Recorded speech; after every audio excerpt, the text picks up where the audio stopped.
మన కుటుంబంలో ఎవరైనా చనిపోతే అంతులేని విషాదంలో కూరుకుపోతాం. ఆ విషాదం నుంచి తేరుకోలేని పరిస్థితి చాలా బాధాకరంగా ఉంటుంది. ఏం చేయాలో అర్థం కాదు. అప్పుడు ఏం చేస్తాం, ఏంటిది, ఏమైంది, ఏమి తోచదు. ఆ పరిస్థితుల నుంచి తేరుకోవాలంటే ఎవరిదో ఒకటి సహాయం కావాలి. పార్థాయ ప్రతిబోధితాం భగవతా. అయితే 79 ప్రాంతంలో 8వ తరగతి నేను. అయితే ఒక మిత్రుని తండ్రి కాలం చేసిండు అనుకోకుండా. అది మా గల్లీలో ఉంటారు, కాలం చేసిండు. అయితే వాళ్ళకి అనుకోకుండా ఏంటంటే వాళ్ళ అన్నదమ్ముల పంచాయతీతోని ఆ తండ్రి బాడీని రావట్టడానికి కూడా ఎవరు ముందుకు రాలేదు. కొన్ని డిస్ప్యూట్ల ఇబ్బందులు వచ్చాయి. జీవునకు దేహమునందు బాల్యము యవ్వనము ముసలితనము ఇట్లు మరొక మా నాన్నగారు ఓర సీతారాములు గారు కీర్తిశేషులు 2012 సంవత్సరం కీర్తిశేషులు అయినారు. మా అమ్మనే మా సంసారాన్ని ముందుండి నడిపించేది. మా నాన్నగారు ఎంతసేపు వ్యాపారము ఇల్లు తప్ప ఈ బాహ్య కార్యక్రమాలే పెద్ద నగర్ లేకపోతుండే. అయితే ఆడవాళ్ళ అమ్మ, మగవాళ్ళ నేను అప్పటికే 8వ తరగతి 10వ తరగతి నుండి మేము కుటుంబ వ్యవహారాలలో గానీ బయటి వ్యవహారాలు గానీ మేము ముందుండే వాళ్ళం. నాన్నగారు మాకు ఎంత సపోర్ట్ ఇచ్చేవారు, మేము ముందుండే వాళ్ళం. అట్లే ఆత్మ జీర్ణమైన శరీరమును వదిలి కొత్త శరీరమును ధరించుచున్నది.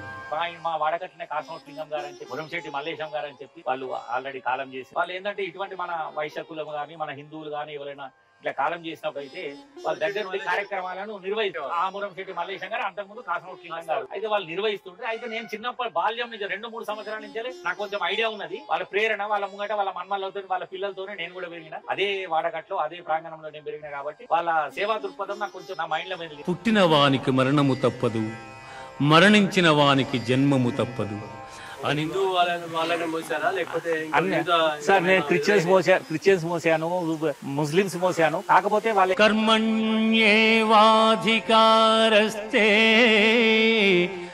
అంటే ప్రారంభ స్థితిలో శవాల్ని మోయడం ఒకటే చేశారు. అవును, శవాల్ని మోసిన తర్వాత సుమారు 400 శవాలు మోసారా, ఎక్కువ మోసారు? నేను 2011 వరకు 1116 బాడీలు మోసాను.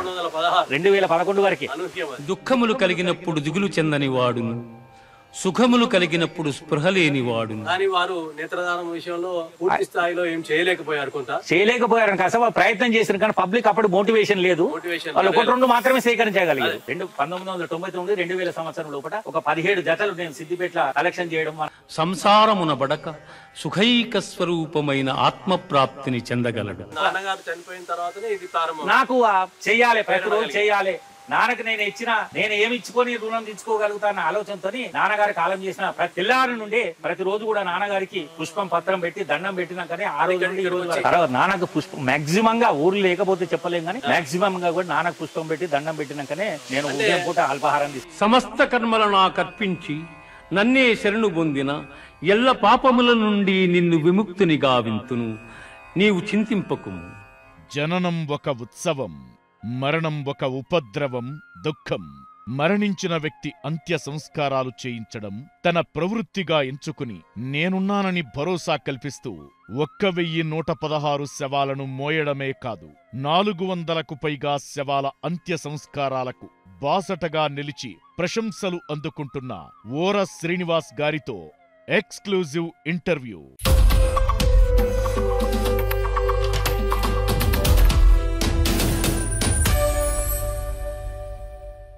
Welcome real talk with AK. జీవితంలో ఎన్నో ముఖ్య ఘట్టాలు ఉంటాయి. ప్రధాన ఘట్టాలు జననం నుంచి వివాహం, తర్వాత పిల్లలు మొదలుకొని ఎన్నో ప్రధాన ఘట్టాలు ఉంటాయి. ఈ ప్రధాన ఘట్టాలన్నిటికీ ఉత్సవాలు, వేడుకలు చేసుకుంటుంటాం. కానీ అంతిమ సంస్కారం మరణం అనే దానికి అంత విషాదంగానే భావిస్తుంటాం. ఆ విషాదం ఎందుకు అవుతుంది? జననం ఉత్సవమైనప్పుడు మరణం విషాదం ఎందుకు మారుతున్నది అనేది మనం ఆలోచించాల్సిన అవసరం ఉంది. ఆ ఆలోచన నుంచి తేరుకోవాలంటే మనం చాలా కష్టం. చిన్నపిల్లల కాడి నుంచి పెద్దవాళ్ళు, పండు ముసళ్ళు అయినా సరే, ఎవరైనా సరే దాని నుంచి తేరుకోలేని పరిస్థితి. మనం బయట వాళ్ళు ఎవరో చనిపోతుంటే వాళ్ళకు వీళ్ళకు ఎన్నెన్నో చెప్తుంటాం, చాలా సులభంగా చెప్తుంటాం, సలహాలు ఇస్తుంటాం, ఇట్లా చేయాలి, అట్లా చేయాలి, ఇంత చేయాలి, అంత చేయాలి, ఎన్నో చెప్తుంటాం. కానీ మన కుటుంబంలో ఎవరైనా చనిపోతే అంతులేని విషాదంలో కూరుకుపోతాం. ఆ విషాదం నుంచి తేరుకోలేని పరిస్థితి చాలా బాధాకరంగా ఉంటుంది. ఏం చేయాలో అర్థం కాదు. అప్పుడు ఏం చేస్తాం, ఏంటిది, ఏమైంది, ఏమి తోచదు. ఆ పరిస్థితుల నుంచి తేరుకోవాలంటే ఎవరిదో ఒకటి సహాయం కావాలి. మనం ఇప్పుడు ఆ సహాయాన్ని చూపిస్తున్నాం. సిద్దిపేటలో ఆ సహాయం అంతిమ యాత్రకు ఆప్తుడైన వ్యక్తి ఓర శ్రీనివాస్ గారు. నమస్కారం. నమస్కారం సార్. శ్రీనివాస్ గారు, మీరు 8వ తరగతితో బాల్యంలోనే ఒక శవాన్ని మోసారు అనేది మీ జీవితం నుంచి తెలుసుకుందాం. ఎందుకు అలా మోయాల్సి వచ్చింది? అప్పుడు పరిస్థితులు ఏంటి, అంటే ఎవరు ప్రేరేపించారు చెప్పగలరా? సార్ నేను 8వ తరగతి అంటే 7వ తరగతి నుండే కొందరు మిత్రులతోని ఆ రోజుల్లో అంటే ఈ రోజుల్లో హాస్టల్ స్టడీ ఎట్లుందో ఆ రోజుల్లో ఒక రూమ్లో కొంతమంది మిత్రులను కలిసి చదువుకోవడం జరిగింది. అయితే 79 ప్రాంతంలో 8వ తరగతి నేను. అయితే ఒక మిత్రుని తండ్రి కాలం చేసిండు అనుకోకుండా, అది మా గల్లీలోనే ఉంటారు, కాలం చేసిండు. అయితే వాళ్ళకి అనుకోకుండా ఏంటంటే వాళ్ళ అన్నదమ్ముల పంచాయతీతోని ఆ తండ్రి బాడీని లావట్టడానికి కూడా ఎవరు ముందుకు రాలేదు. కొన్ని డిస్ప్యూట్ల ఇబ్బందులు వచ్చినాయి.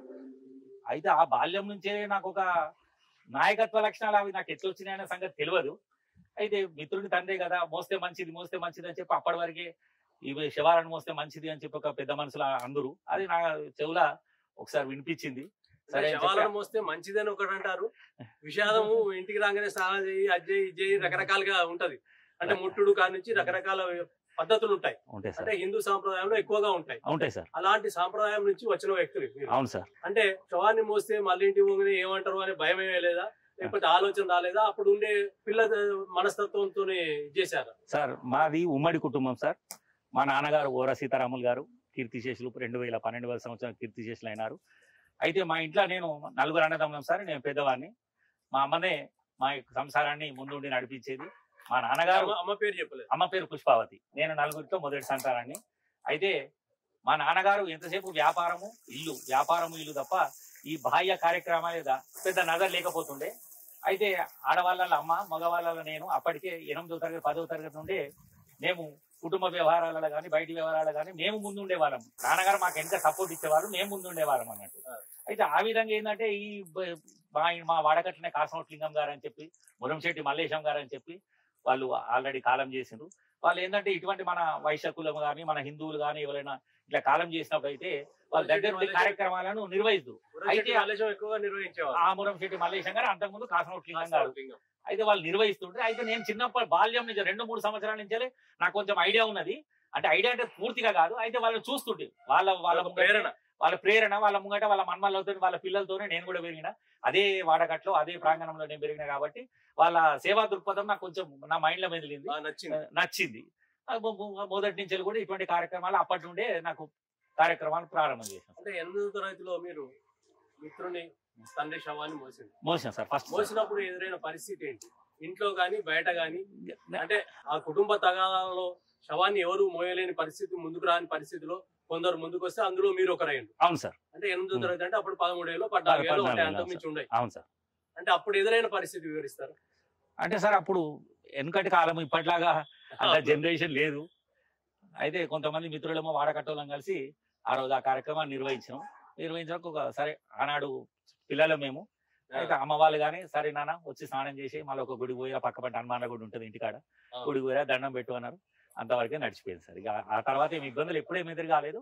మా అమ్మ కూడా ప్రోత్సహించేది, ఇటువంటి వాటికి పోతే పోనా సమాజంలో మనం మంచి చేస్తే తప్పేం లేదని చెప్పి నన్ను ప్రోత్సహించేది. మా నాన్నగారు కూడా ప్రోత్సహించేవారు. లభించింది. దాంతో శవం మోస్తే ఒక మంచిది, ఒక పుణ్య కార్యక్రమం అనే ఆలోచనతోని మీరు ఏ సంవత్సరం దాకా శవాలు మోస్తున్నారు సార్? నేను 78, 79 ప్రాంతంలో సార్. 78 కావచ్చు, 79 కావచ్చు, మొత్తం మీద 8వ తరగతి ఆనాటి నుండి మోస్తాం సార్. 84లో నాకు మ్యారేజ్ అయింది. మేనమామ కూతురే నాకు ఇచ్చారు. ఆ తర్వాత కూడా ఆమె కూడా ఫుల్ సపోర్ట్ చేసింది సార్ నాకు, పూర్తిగా ప్రోత్సహించి. నేను ఏ కార్యక్రమాన్ని ఎక్కడికి పోయినా విసుక్కోకుండా. పద్మావతి మేనపిల్ల, నా పేరు శ్రీనివాస్, ఆమె పేరు పద్మావతి. కలిసి వచ్చింది. మేనమామ బిడ్డనే కాబట్టి పుట్టగానే పేర్లు పెట్టుకొని అట్లా చేసిరు. ఆమె కూడా నాకు పూర్తి సహకారం అందించింది సార్. ఎక్కడికి పోయినా, ఎప్పుడు పోయినా, ఏ రాత్రి వచ్చినా, ఏ పగలు పోయినా కానీ మా ఇంట్లో ఎటువంటి ఆబ్జెక్షన్ లేకుండే. ఇంట్లో నేను ముందుండి సంసారాన్ని నడిపించేవాని కాబట్టి నాకు ఎటువంటి వ్యాపారమే ప్రధానం కదా. వ్యాపారమే ప్రధానమైన నాది. ఇది ఒక వ్యాపారం అంటే దుకాణంలో కౌంటర్ మీద కూర్చుంటూ చేసే వ్యాపారం కాదు. నేను కొమరవెల్లి శివప్రసాద్ వారి వద్ద వాళ్ళు నా గురువుగా భావించి వారి వద్ద ఫైనాన్స్ వ్యాపారం నాది. అట్లా కొన్ని రోజులు ఏంటంటే టేబుల్ వ్యాపారం కాబట్టి అది కొంచెం లిమిటెడ్ టైమింగ్స్ లో ఉంటుండే. ఆ టైం వరకు ఏం చేయాలని ఆలోచన అటు ఆధ్యాత్మికంగా రోజు 10-11 దేవాలయాలు మోవడము, రోజు స్మశాన వాటిక రావడం అప్పటి నుండి అలవాటు చేసుకున్నాం సార్. ఇంటి దగ్గరే నవగ్రహాల గుడి ఉండేది. అది రోజు స్నానం చేయగానే మా ఇంట్లో 18 మంది ఉంటే అందరం పోయి వచ్చేవాళ్ళం సార్. హిందూ వాళ్ళని మోసారా లేకపోతే? సార్ నేను క్రిస్టియన్స్ మోసాను, ముస్లిమ్స్ మోసాను. కాకపోతే వాళ్ళు ఎవరైనా వాళ్ళు పిలిచి మనకు దగ్గర వాళ్ళు అయినట్టుంటే పోయాను. ఇక మన దాంట్లో మాత్రం మా క్లబ్ మెంబర్స్, మా సిటిజన్స్ క్లబ్ మెంబర్స్, కొంతమంది రెడ్డిస్ ఉన్నారు, హౌస్ లోళ్ళు ఉన్నారు, గౌడ్స్ ఉన్నారు. వాళ్ళు కూడా దగ్గర మా స్నేహితులు, బంధువులు అటెండ్ చేశాను. మరి వాళ్ళే కూడా అవసరం ఉన్న చోట ఎక్కడైతే నా సేవలు అవసరం అనిపించిందో వాళ్ళకి ప్రతిరోజు కూడా ఇక్కడ శ్మశాన వాటికలో పెట్టడం కానీ, అస్తులు ఏరడం కానీ, 10వ రోజు పూజ కానీ ప్రతిసారి చేశాను సార్. అంటే ప్రారంభ స్థితిలో శవాల్ని మోయడం ఒకటే చేశారు. అవును.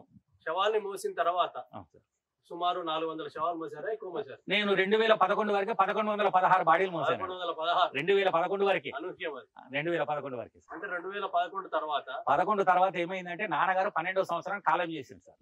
కాలం చేసిన తర్వాత కుటుంబ భారం అంతా నా మీద అంటే అప్పటికే ఎత్తుకున్నా సార్. నాన్నగారు అప్పటి వ్యాపారంలో ఉన్నారు, తన వ్యాపారం ఏదో తనే చూసుకున్నాడు. అయితే కుటుంబం ఉమ్మడి కుటుంబం కాబట్టి మన విస్తృత కార్యక్రమాలు ఉంటాయి.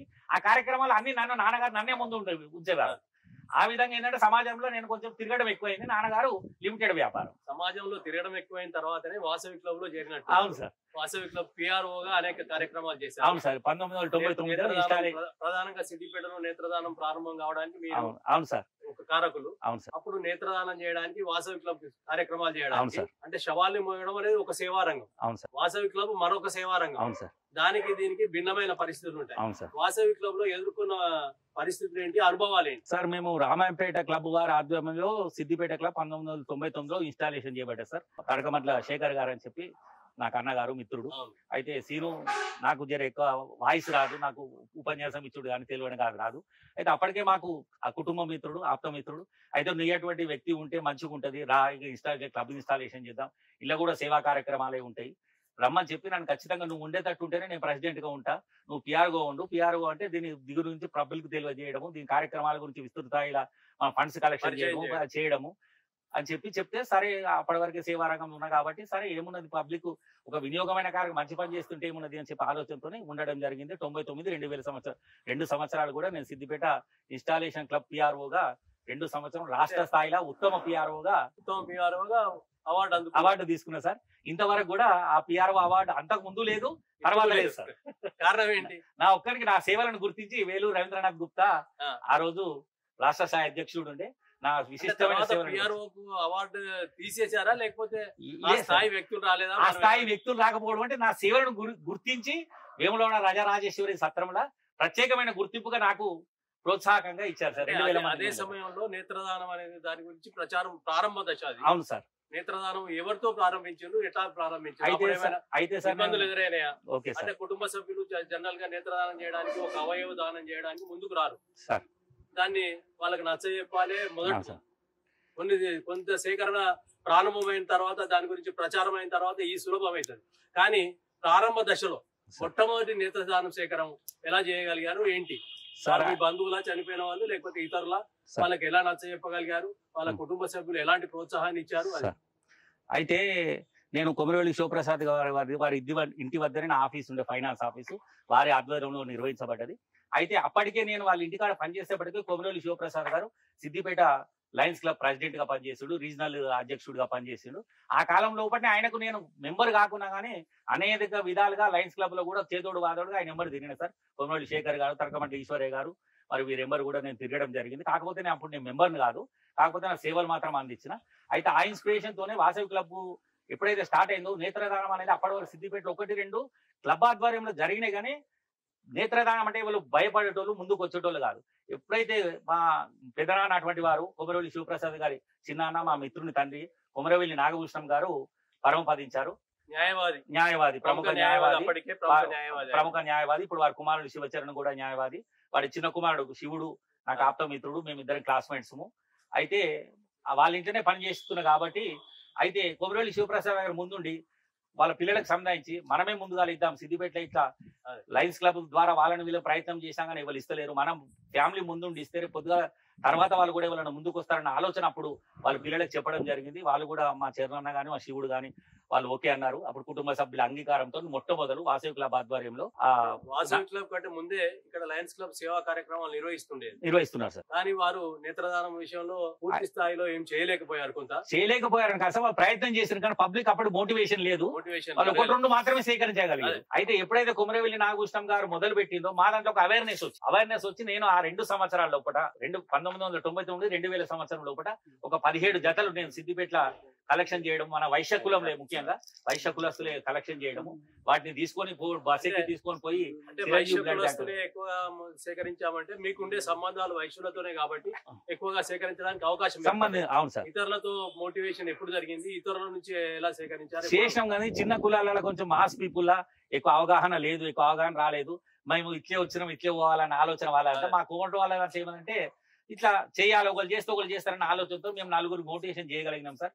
ఆ విధంగా మేము చిరంజీవి బ్లడ్ బ్యాంక్ కి మొదటి సంవత్సరమే 17 జతల, అంటే ఒక సంవత్సరంలోనే 17 ఒకటే సంవత్సరం 17 జతలు ఇవ్వడం జరిగింది సార్. ఇచ్చినందుకు వాళ్ళు ఒక చిరంజీవి నుంచి అవార్డు పొందారు కదా. అవును సార్. చిరంజీవి గారి దగ్గర నుండి 2001 సంవత్సరంలో అన్నయ్య 100 డేస్ సెలబ్రేషన్ లో తెలుగు లలిత కళాతోరణంలో అప్పుడు ముఖ్యమంత్రి గారు మన నారా చంద్రబాబు గారి చేతుల మీదుగా నాకు అవార్డు ఇప్పించారు.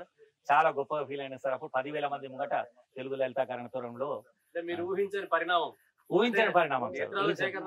మామూలుగా సేవ సార్, నేను సర్వీస్ చేసుకుంటూ పోయినా సార్, అంతే సార్. ఆ తర్వాత వాసవి క్లబ్ సేవా కార్యక్రమాలకు క్రమక్రమంగా మీరు వెనకంజ వేశారా, లేకపోతే అక్కడి పరిస్థితులు మీరు ఇదయ్యాయా చెప్పలేం. అయితే ఇప్పుడు అంత యాక్టివ్ గా లేరు, కారణం ఏంటి? కారణం ఏంటి అంటే మొదలు ఏవైతే 2-3 ఈ కార్యనిర్వాహక వర్గాలు ఉంటాయో వాళ్ళు నాకు సంబంధికులు, వారితోటి కలిసి పనిచేసిన నా పార్ట్నర్లు, మా మామలు, బావలు, అన్నలు కలిసి పనిచేసిన. ప్రతి సంవత్సరం కూడా కార్యవర్గం చేంజ్ కావాలి కాబట్టి యూత్ ఛాన్స్ ఇచ్చుకుంటూ పోయినారు. నాకంటే చిన్న వాళ్ళు, నాకంటే జూనియర్స్ వాళ్ళు వచ్చుకుంటూ పోయినారు. ఇక ఒకరి మార్గాలు ఒకరి కలవయ్యి ఏ వయసులో చేయాల్సింది ఆ వయసులో చేయాలి కాబట్టి కొంచెం దూరమైన మళ్ళీ ఇలా కొన్ని పాలిటిక్స్ కూడా ఎంట్రీ అయ్యి నేను తప్పుకున్నాను సార్.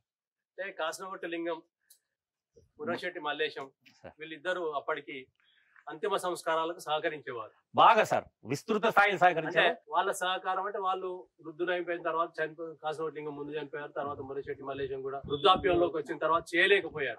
మీరు ఏ సంవత్సరంలో అంతిమ సంస్కారాలకు సహకరించాలనే ప్రయత్నం ప్రారంభించారు? అంటే అప్పుడుండే ప్రోత్సాహం ఎట్లాంటిది? అప్పటికి మీరు ఎవరి దగ్గర నేర్చుకున్నారు? ప్రధానంగా ఈ కార్యక్రమం మొదలు చేయాలి, తర్వాత ఇది చేయాలి, ఇట్లా ఉంటాయి కదా రొటీన్ గా కార్యక్రమాలు రకరకాలుగా ఉంటాయి. అంటే ఒక్కో కులంలో వేరే ఉంటాయి.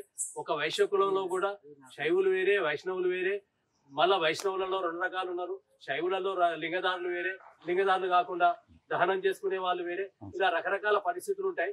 వీటిని మీరు ఎట్లా అనుభవించారు, ఎట్లా స్వీకరించి వాళ్ళకి ఎట్లా నచ్చజెప్పగలిగారు, వాళ్ళతో కార్యక్రమాలు ఎలా చేయించగలిగారు? సార్ కాలక్రమేణా అప్పుడు సిద్దిపేట చాలా చిన్న సార్. 15 రోజులకో 20 రోజులకో ఒక చావు మన ప్రాంతంలో జరుగుతుండేది.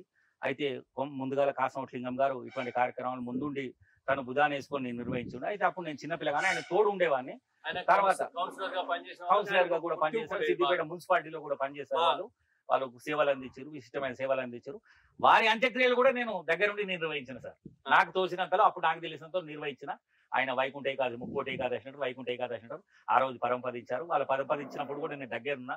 వాళ్ళ కొడుకు కూడా అప్పుడు దగ్గర లేకుండే, వెంకటయ్య గారు దగ్గర లేకుండే. తర్వాత వాళ్ళు వచ్చారు, 1 గంట 2 గంటల తర్వాత వచ్చారు.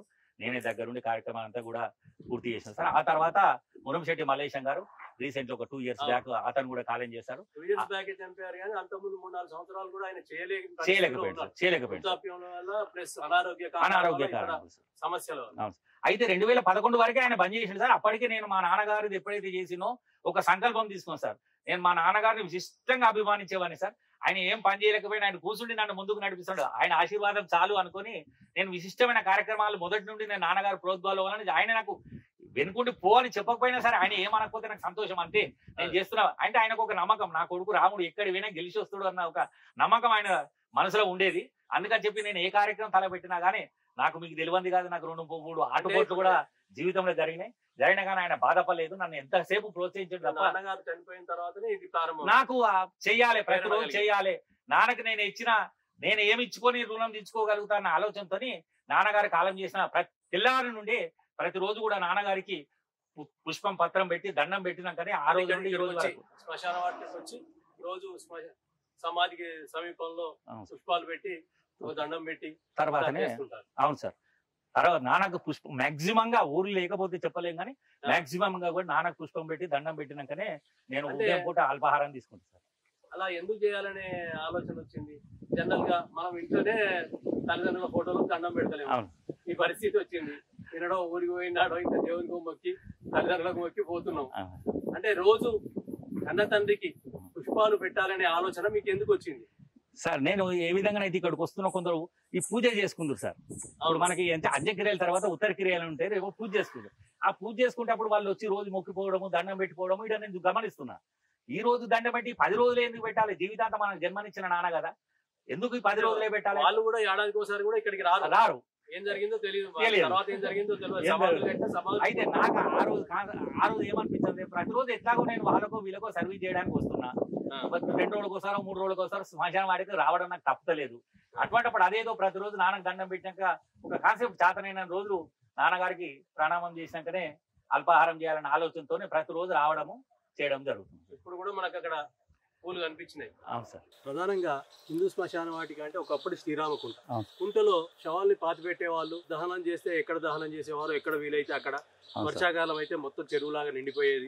కుంట అంటే పెద్ద 8 ఎకరాల కుంట ఇది. అవును సార్. దీనికి 6 ఎకరాల చిల్లర, 6 ఎకరాల 8 గుంటలు దీనికి ఈ స్థలాన్ని కేటాయించారు.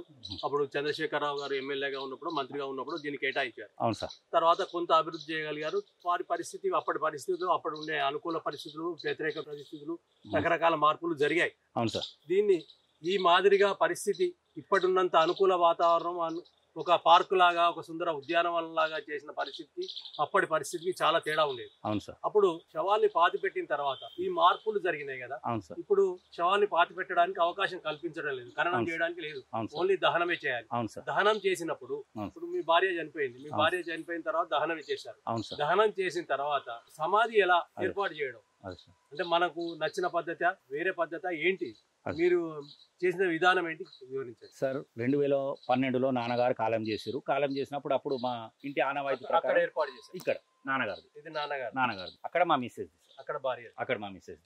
దాని ముందు కూడా ఇంకా మా గురువు గారు ఉన్నారు, ముదిగొండ విశ్వనాథమయ్య గారు.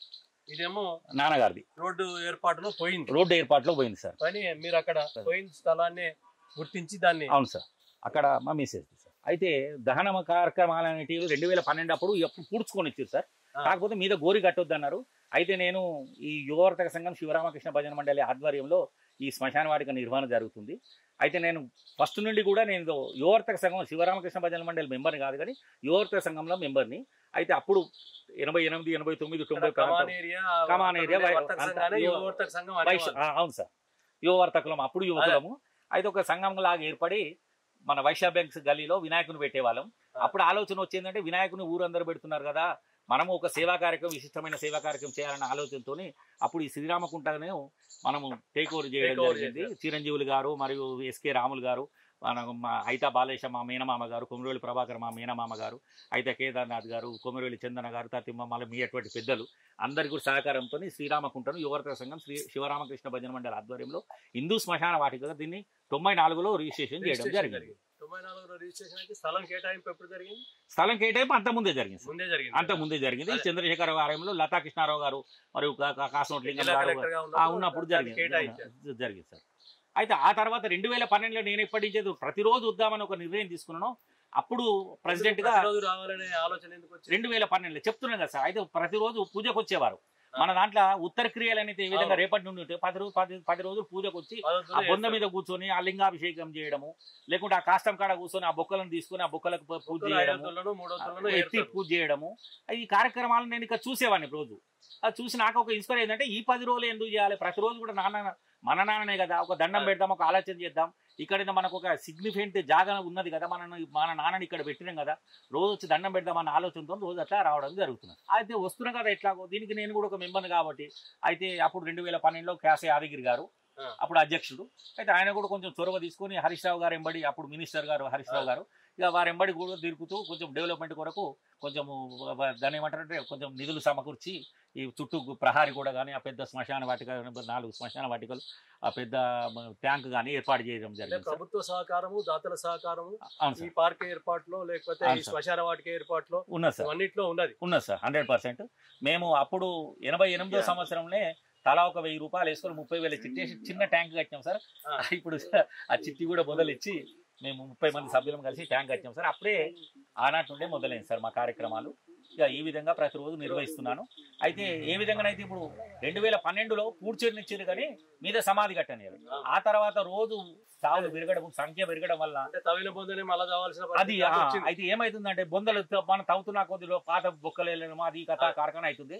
స్థలం లేదు, స్థలాభావం వలన మనం ఏం చేయడం జరిగిందంటే కొంచెం మోటివేషన్ చేయలేదు. ఇప్పుడు హైదరాబాద్ లో ఏ విధంగా అయితే స్థలాలు లేవు కాబట్టి అందరూ దహనం చేస్తారో మన వాళ్ళ దగ్గర కూడా కొంచెం మోటివేషన్ చేసి దహనం చేయడం జరిగింది.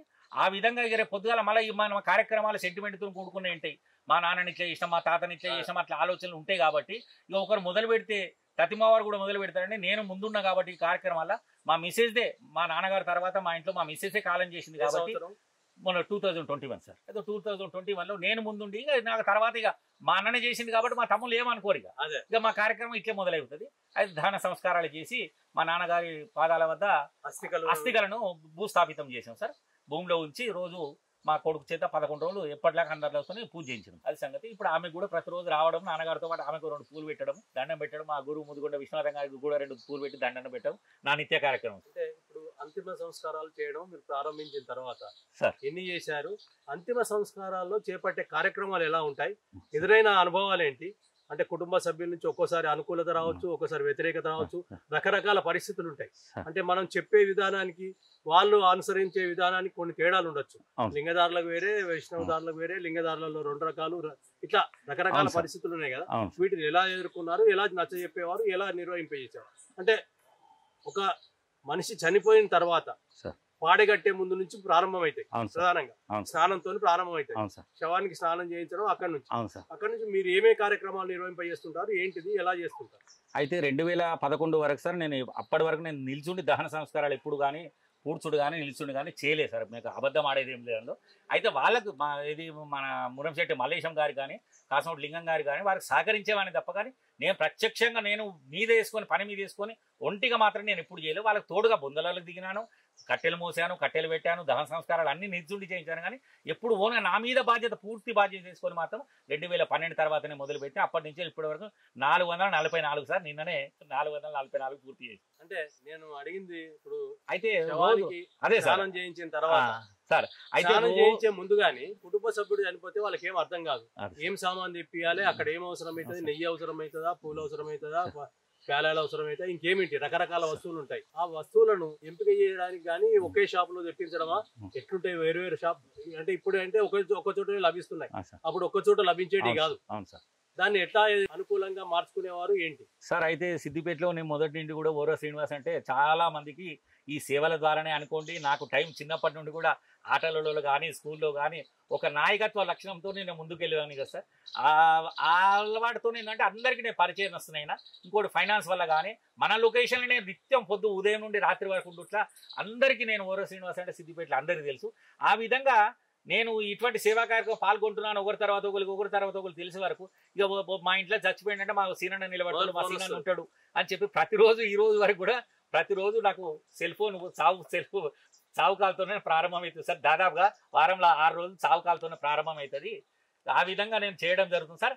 అయితే జీవితకాలంలో ఒక ఇంట్లో అవకాశం ఎప్పుడు వస్తుంది అంటే తండ్రికి 2 కొడుకులు ఉంటే పెద్ద ఆయనకు తండ్రికి, చిన్న ఆయనకు తల్లికి, ఇద్దరికి జీవితకాలంలో చెరొకసారి అవకాశం ఉంటుంది. ఒకటే కొడుకుంటే ఇద్దరికి అవకాశం వస్తుంది, 4 కొడుకుంటే ఇద్దరికి అవకాశం వస్తుంది, ఇద్దరికి రాదు. మరి తతిమూలు ఇద్దరికైతే ఆయనదే తెలియదు. ఈ ఇద్దరు ఎవరైతే నిర్వహిస్తారో వాళ్ళకి జీవితకాలంలో ఎన్నిసార్లు ఇటువంటి కార్యక్రమం ఎదురైతుంది? 1 సారి 2 సార్లు, అంతకంటే ఎక్కువ కాదు. అటువంటి టైంలో మళ్ళీ ఇంకోటి ఏంటంటే వెనకట ఆప్తులు, బంధువులు, స్నేహితులు అందరూ కూడా వచ్చి నిలబడి అయిపోయేదాకా వీళ్ళ కుటుంబానికి తోడుగా నీడగా ఉండేవారు. అంటే ఇప్పుడు శవం కాలేదాకా కూడా ఉండేవాళ్ళు సార్. ఇప్పుడు శవాన్ని అంటించి అక్కడ వాళ్ళు రాకముందే వీళ్ళు వెళ్ళిపోతున్నారు. మంటలు లేవగానే బయట పడుతూనే ఉన్నారు, స్నానాలకు పోతే బయట పోతూనే ఉన్నారు, కాలు కట్టుకుంటూ. అయితే అటువంటి కార్యక్రమాల అవుట్లా నేనేం చేస్తున్నా సార్ అంటే పొద్దుగాల నాకు చెప్పంగానే నేను పోతా సార్. ఇంకోటి ఇంట్లో ఒక చిన్న తిరిగాసం సార్. అయితే ఇయ్యాలేపు ప్రతి విషయం కూడా డబ్బుతో కూడుకున్నది. అయితే చావు ఖర్చు ఒక 1500-2000 రూపాయలు అయిపోతుంది సార్. ఈ రోజు కూడా.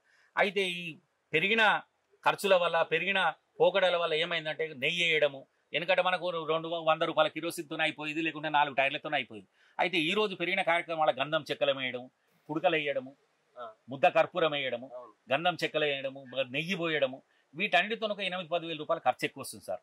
మళ్ళీ వెనకట ఒక 50 రూపాయలు 100 రూపాయలకు ఒక మనకు చావు ముంగట డప్పు అని చెప్పుకుంటుండే సార్. ఇప్పుడు అది ఒక డప్పు 1000 రూపాయలకు ఒక డప్పు అయింది సార్. మళ్ళీ అదనపు ఖర్చులు అయితే మళ్ళీ ప్రతి ఒక్కటి కూడా ఖర్చుతో కూడుకున్న పని. సావు అన్నప్పుడు బ్రాహ్మణ్ నుంచి చాకలివాని వరకు కూడా అవసరం ఉంటారు.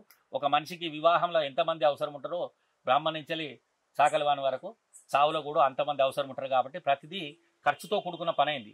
అయితే నాకు పిలిచిన వాళ్ళ దగ్గరికి నేను ఈ మధ్యలో ఏం చేస్తున్నా అంటే, మొన్నటి దాకా ఎవరు పిలిచినా పిలవకున్నా నాకు తెలిస్తే నాకు టైం ఉంటే ఖచ్చితంగా పోయి ఉన్నా. ఈ మధ్యలో ఏం చేస్తున్నాం సార్, కొన్ని అనుభవాలు ఎదురైనాయి. మనం సేవా దృక్పథంతో చేసుకుంటే దీన్ని చులకన భావంతో కూడా కొంతమంది చూడడం జరిగింది సార్. వాళ్ళు ఏదో వ్యాపారం అనుకుంటారు, ఇక్కడ ఏదో కమిషన్ వస్తుంది. అయితే ఆ భావంతో చూడడం జరిగింది. అయితే నా దృష్టికి వచ్చింది. నేనేం చేస్తున్నా అంటే, ఇప్పుడు నాకు ఒక చోట చావు ఉంది అని చెప్పి నాకు ఇన్ఫర్మేషన్ ఇస్తున్నా వాళ్ళ ఇంటి వారా, లేదా ఏదో వాళ్ళకి ఇన్ఫర్మేషన్ నాకు చెప్తున్నారా.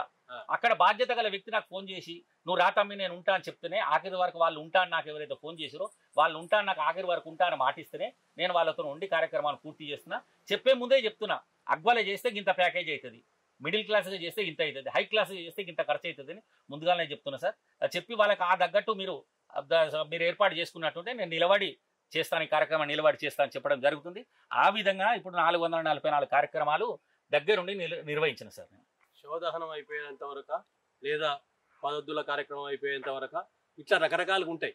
అవును సార్. అంటే ప్రధానంగా పదొద్దుల కార్యక్రమం, రెండొద్దుల కార్యక్రమం, మూడొద్దులు, ఇట్లా నిత్య పూజలు ఇట్లాంటివన్నీ పూజారులు చేయిస్తారు, లేకపోతే జంగం వాళ్ళు చేయిస్తుంటారు. రకరకాలుగా ఉంటాయి. అప్పుడు మీ అవసరం ఉండకపోవచ్చు. ప్రధానంగా మొదటి రోజే అవసరం ఉంటుంది.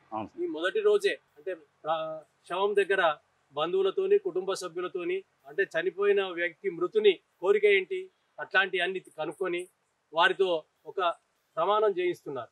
అంటే ఇది ఎక్కడ పద్ధతి లేదు. ఆ ప్రమాణం ఏమని చేయిస్తారు, ఎందుకు చేయిస్తుంటారు, ఏంటి, ఎవరెవరితో చేయిస్తుంటారు ఏంటి సార్? అయితే నాకు ఒక చిన్న కాన్సెప్ట్ సార్. నేను ఇది రామాయపేటలో చూడడం జరిగింది. అయితే తండ్రి అనుకోకుండా కాలం చేసిండు. 2 చిన్న పిల్లలే ఉన్నారు, తల్లి ఉన్నది. అయితే ఆ చిన్న పిల్లలతోని, పూర్తిగా చిన్న పిల్లలు కాదు, అప్పుడప్పుడు 10th ఇంటర్మీడియట్ వాళ్ళది అయింది. ఆ పిల్లగానికి ఏం తెలియదు, ఈయన ప్రమాణం చేయిస్తున్నాడు. నేను అమ్మని మంచిగా చూసుకుంటా అంటే ఆ పిల్లగానికి ఏం తెలుస్తుంది అంటే, వారసత్వంగా సంపాదన వస్తుంది కదా, అమ్మని మంచిగా చూసుకుంటా చెప్తే నష్టం లేదు కదా అని అన్నాడు.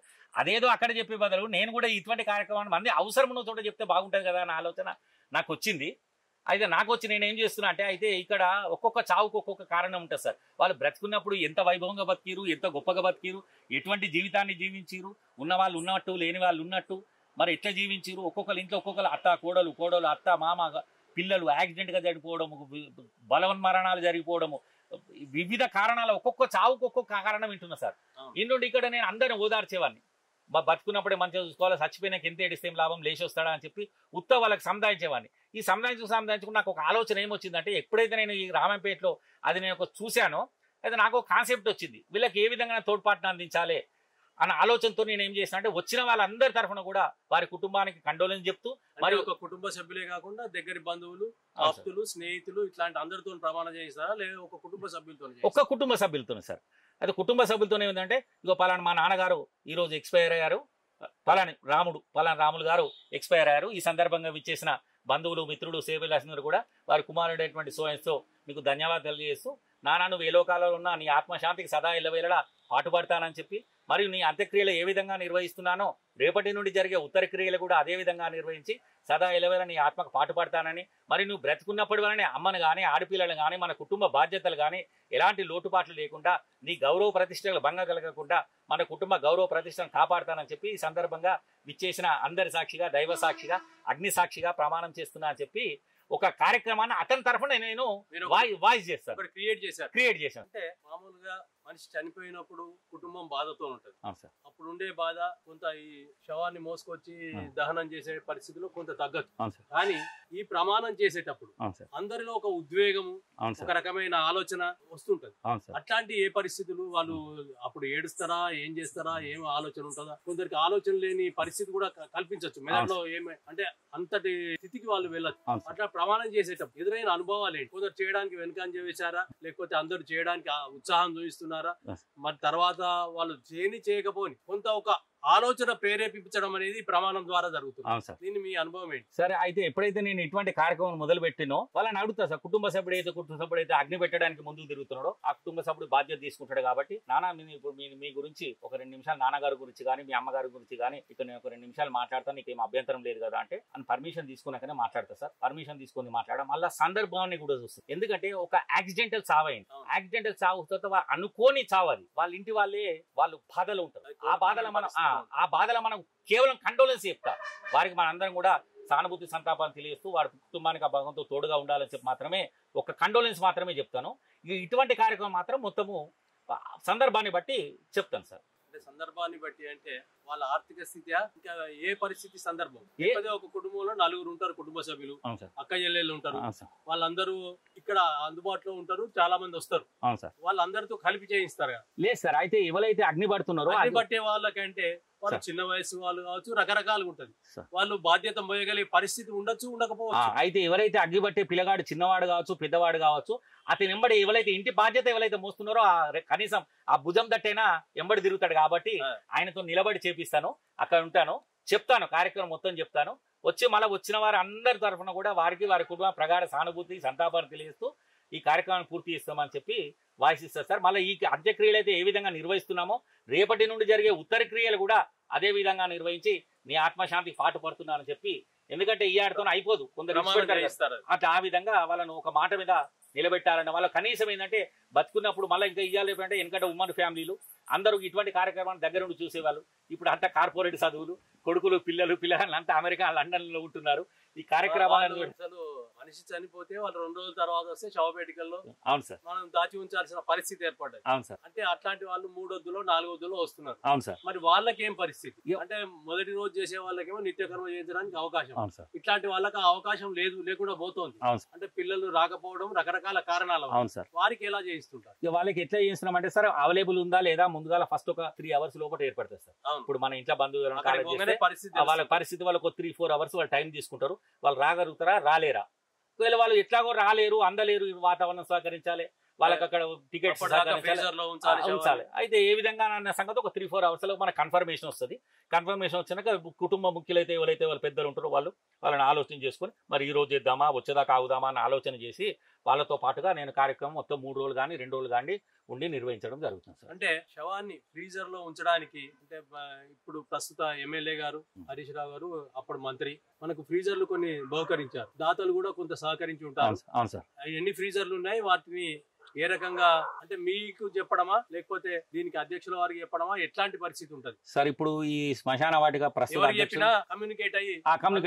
కమ్యూనికేట్ అవుతాం నేను గానీ ఇప్పుడు ప్రస్తుతం మన అయితే రత్నాకర్ గారు అంటే మా అన్నగారు, ఆయన కూడా విశిష్టమైన సేవలు అందిస్తారు. టేబుల్ వర్క్, క్యాష్ వర్క్ మొత్తం ఆయన చూసుకుంటాడు. దీని నిర్వహణ నేను చూసుకుంటా, శ్మశాన వాటిక నిర్వహణ ఆయన చూసుకుంటా. ఆయనకు కూడా తలకు మించిన భారం ఉంటుంది సార్. ఓ అర్ధరాత్రి ఫోన్ వస్తుంది, అన్న నాకు బాక్స్ కావాలని చెప్పి, అన్న మా ఇంట్లో కాలం చేసి నాకు రసీద్ కార్డు చేయాలి, అన్న నాకు వాహనం కావాలని. ఆయనకు కూడా విశిష్టమైన సేవలు వారి కుమారులు కూడా అందిస్తారు సార్. ఏ రాత్రి అనక పగలనుకోకుండా వాళ్ళు కూడా అందిస్తారు సార్. కాకపోతే వాళ్ళు టేబుల్ వర్క్ చేస్తారు. ఈ ఫీల్డ్ వర్క్ అంతా కూడా నేను ఈ కార్యక్రమాన్ని నేను పూర్తి చేస్తాను సార్. అయితే ఈ కాలంలో వాళ్ళకి ఏది అవసరం ఉంటుంది ఈ 2 రోజులు కానీ 3 రోజులు కానీ దగ్గర నుండి నిర్వహించడం జరుగుతుంది సార్. మీరు అంతిమ సంస్కారాలు చేయడానికి ఇలా రకరకాల సేవలు చేయడానికి కుటుంబ పరంగా తండ్రిని కోల్పోయారు, భార్యను కోల్పోయారు, రకరకాల పరిస్థితులు ఉన్నాయి. ఇప్పుడు మీరు ఎదుర్కొంటున్న అనుభవాలేంటి? కుటుంబ సభ్యుల పరంగా తమ్ములు గాని ఇతర కుటుంబ సభ్యులు గాని వాళ్ళ నుంచి అందుతున్న సహకారం ఎలా ఉంది ఏంటి? సార్ నేను ఒకసారి ఆలోచన చేస్తా.